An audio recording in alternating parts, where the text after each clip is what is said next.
اگلا مرحلہ جو ہے ہمارا وہ ہے میت کو کفن دینے کا۔ کفن دینے کے مرحلے کے اندر یہ بات یاد رکھیے کہ مرد کے کفن کے اندر 3 کپڑے مسنون ہیں۔ کتنے کپڑے مسنون ہیں جی؟ 3 کپڑے جو ہے مرد کے کفن کے اندر 3 کپڑے جو ہے مسنون ہیں۔ عورت کے کفن کے اندر 5 کپڑے ہیں۔ عورتوں کی ورکشاپ الگ ہوتی ہے، لہٰذا جب بھی ایسی ورکشاپ ہوگی تو خواتین کو وہاں بھیجیں انشاءاللہ، اس کا بھی باقاعدہ اہتمام ہوگا۔ لیکن ابھی ہم مردوں کی بات کر رہے ہیں، تو مردوں کے کفن کے اندر جو ہے 3 کپڑے ہیں۔ ایک کپڑا ہے اسے ہم کہتے ہیں لفافہ، کیا کہتے ہیں جی؟ دوسرا کپڑا ہے اسے ہم کہتے ہیں ایزار، تیسرا کپڑا ہے اسے ہم کہتے ہیں قمیص۔ اچھا اب جی یہاں پر ایک چھوٹی بات سمجھ لیجئے، یہ جو کپڑا غسل کے دوران میں گیلا ہو چکا ہے، اس گیلے کپڑے کو ہم نے جو ہے نکالنا ہے۔ اب اس کے لیے ہم پہلے ان کے اوپر جو ہے ایک خشک کپڑا ڈالیں گے۔ خشک کپڑا ڈالنے کے بعد پھر نیچے سے جو ہے گیلا کپڑا نکال لیں گے۔ خشک کپڑے پہ ڈال دیا، گیلا کپڑا نکال دیا، سطر ان کا جو ہے ڈھپا ہوا ہے۔ سب سے پہلے جو ہم نیچے چادر بچھاتے ہیں اسے کہتے ہیں لفافہ۔ بہتر تو یہ ہے کہ جو لفافہ کی چادر ہے وہ تھوڑی سی سر کی جانب سے بھی بڑی ہوئی ہو اور پاؤں کی جانب سے بھی جو ہے بڑی ہوئی ہو، لیکن آج کل بازار کے اندر جو کفن دستیاب ہے وہ تقریباً جو ہے دونوں چادریں برابر ہوتی ہیں۔ بہر بہتر یہ ہے کہ جو سب سے نیچے چادر بچھائی جائے وہ قدر جو ہے بڑی ہو، سر کی جانب سے بڑی ہونی چاہیے، پاؤں کی جانب سے بڑی ہونی چاہیے۔ اس کے اوپر دوسری چادر بچھائیں گے۔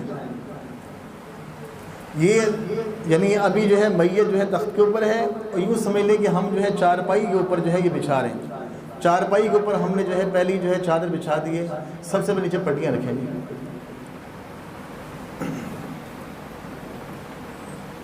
یہ قمیص ہے۔ یہ جو قمیص ہے اس کے 2 حصے ہیں۔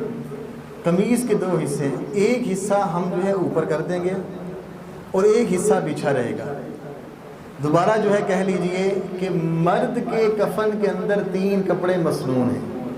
پہلا کپڑا لفافہ جو سب سے نیچے بچھائیں گے، اس کے اوپر دوسری چادر ہے جس کو ہم جو ہے کیا کہتے ہیں جی؟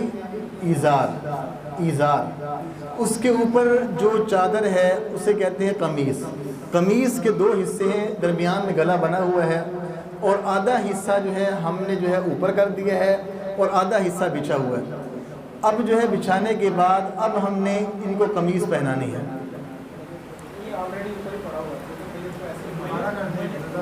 یہ کپڑا وہ ہے کہ جس سے سطر ڈھانپا ہوا ہے۔ اب ہم قمیص پہنائیں گے۔ اب جی قمیص پہنا کے دکھائیے جی۔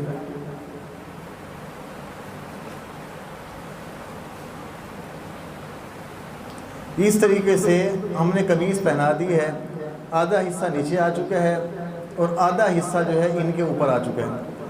اب یہ اوپر کرنے کے بعد سطر ڈھپا ہوا ہے، اب ہم نے جو چادر ڈالی تھی سطر ڈھانپنے کی وہ نکال لیں گے، وہ نکال لیں گے۔ اب ان کے اوپر قمیض آ گئی۔ اب ہم نے کفن کو لپیٹنا ہے۔ کفن کو لپیٹنے کا طریقہ بڑا آسان ہے۔ وہ کیا ہے کہ ہم نے بائیں طرف سے دائیں طرف کو چلنا ہے، بائیں طرف سے دائیں طرف کو چلنا ہے، بائیں سے ہم نے دائیں طرف آنا ہے۔ اس کا فائدہ یہ ہوگا کہ بایاں حصہ نیچے آ جائے گا اور دایاں حصہ اوپر آ جائے گا۔ ہم یوں لپیٹا، بائیں چادر ہم نے ایسی کی، پھر دایاں حصہ ہم نے اوپر کیا، پھر دوسری چادر ہم نے ایسے کی، بائیں طرف سے دائیں چادر اوپر کی۔ اس طریقے سے جو ہے بایاں حصہ نیچے آ جائے گا اور دایاں حصہ اوپر آ جائے گا۔ یہ طریقہ ہے میت کو جو ہے کفن پہنانے کا۔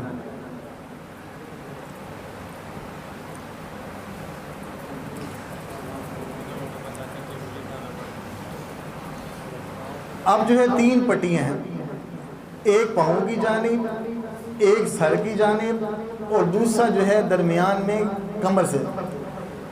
یہ ہم اس لیے باندھتے ہیں تاکہ جو ہے قبرستان پہنچنے تک، قبر میں پہنچنے تک جو ہے یہ پٹیاں جو ہے کفن کھول نہ جائے۔ تو کفن کو جو ہے محفوظ رکھنے کے لیے 3 جو ہے گرے ہم باندھ دیتے ہیں۔ جیسے آپ دیکھ رہے ہیں کہ پاؤں کی جانب گرہ باندھ دی، سر کی جانب باندھ دی، اور ایک ہم نے اس طریقے سے جو ہے پٹی جو ہے نیچے لے کے آنی ہے اور ہم نے درمیان سے باندھ دینی ہے۔ یہ جی کفن کا عمل بھی ہمارا مکمل ہو گیا۔